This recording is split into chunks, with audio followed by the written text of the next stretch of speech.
और आज से 2 दिवसीय अयोध्या दौरे पर है सीएम योगी आदित्यनाथ। सीधा चलते हैं अविनाश के पास। हमारे साथ अविनाश इस समय मौजूद है। अविनाश,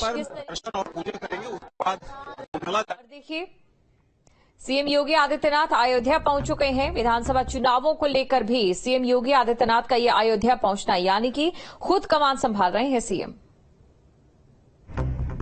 तो बड़ी खबर आपको हम बता रहे हैं, अयोध्या पहुंच चुके हैं सीएम योगी आदित्यनाथ। आज से 2 दिवसीय अयोध्या के दौरे पर हैं सीएम योगी। हनुमानगढ़ी में सीएम योगी दर्शन पूजन करेंगे। अविनाश हमारे साथ जुड़े हैं। अविनाश, क्या कुछ देखा जा रहा है? प्रशासनिक अधिकारी मौजूद रहेंगे और तो वैसे में कह सकते हैं कि सीएम का जो दौरा है वो काफी महत्वपूर्ण है, क्योंकि आज जो पार्टी के पदाधिकारी हैं उन पदाधिकारियों के साथ भी मुलाकात होनी है और साथ में संतों के साथ मुलाकात होगी मुख्यमंत्री की। कल संत परमहंस दास की प्रतिमा का अनावरण करेंगे और कल ही मुख्यमंत्री यहां से अम्बेडकर ले रवाना हो जाएंगे। कुल मिलाकर कह सकते हैं कि सीएम का जो दौरा है 2 दिनों का, ये कई मायनों में बेहद महत्वपूर्ण है। जी अविनाश, देखिए, मिल्कीपुर विधानसभा सीट को लेकर भी मैं यहां पर बात करना चाहूंगी। लोकसभा चुनाव में जो बीजेपी कहीं ना कहीं एक बैकफुट पर दिखाई दी, इसके जरिए बीजेपी आगे आने की कोशिश करेगी और इसलिए खुद योगी आदित्यनाथ कमान संभालते दिखाई दे रहे हैं अयोध्या में।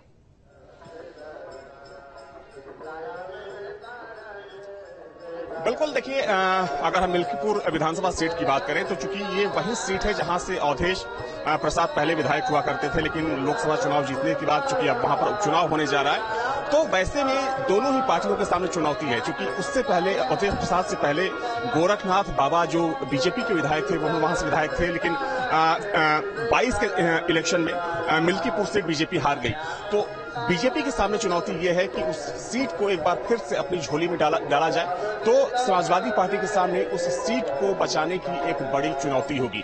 तो इस बार जो मुकाबला होगा कांटे का होने वाला है। और जाहिर सी बात है कि देखिए, अगर हम अयोध्या की बात करें तो अयोध्या बीजेपी के एजेंडे में हमेशा से ही सबसे ऊपर रही है, लेकिन इस बार जिस तरीके से लोकसभा चुनाव में बीजेपी की यहाँ पर करारी हार हुई, उसको लेकर तमाम तरह के सवाल खड़े किए गए और पूरे देश में इसकी सबसे ज्यादा चर्चा हुई कि आखिर अयोध्या सीट भारतीय जनता पार्टी कैसे हार सकती है, वो भी जब यहाँ पर मंदिर का निर्माण लगभग पूरा होने वाला है। अयोध्या में तकरीबन 32,000 करोड़ रुपए की बड़ी परियोजनाएं चलाई गई। तो एक ये बड़ा सवाल था और लोग सोशल मीडिया और अलग अलग माध्यमों से सवाल पूछ रहे थे, सवाल उठा भी रहे थे। लेकिन अब बीजेपी के पास एक सुनहरा मौका है अपनी हार का बदला लेने के लिए, लेकिन चुनौती ये है कि क्या 17 का जो प्रदर्शन है मिल्कीपुर का वो बीजेपी दोहरा पाएगी या फिर 22 जैसा इलेक्शन होगा।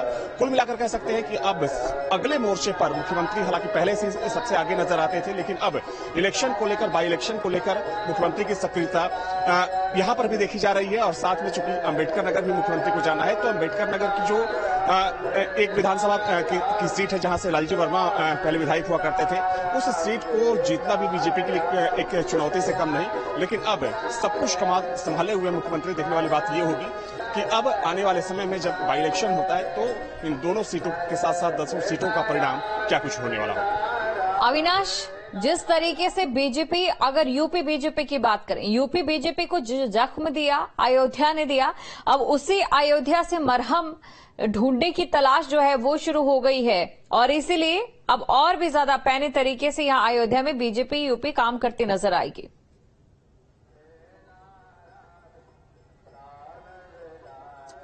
बिल्कुल, देखिए, अगर हम अयोध्या सीट की बात करें जिसे फैजाबाद लोकसभा सीट भी कहते हैं, तो अयोध्या जो शहर है, यानी कि जो अयोध्या सदर की सीट है, यहां से तो बीजेपी चुनाव हार गई थी, लेकिन जो बाकी की 3 विधानसभाएं हैं वहां से बीजेपी चुनाव हार गई थी। यहां से चुनाव जीती थी, लेकिन उन 3 विधानसभाओं से बीजेपी चुनाव हार गई, जिसमें मिल्कीपुर की बात कर लें, बीकापुर की बात कर लें, जो फिर रुदौली सीट है उसकी बात कर लें।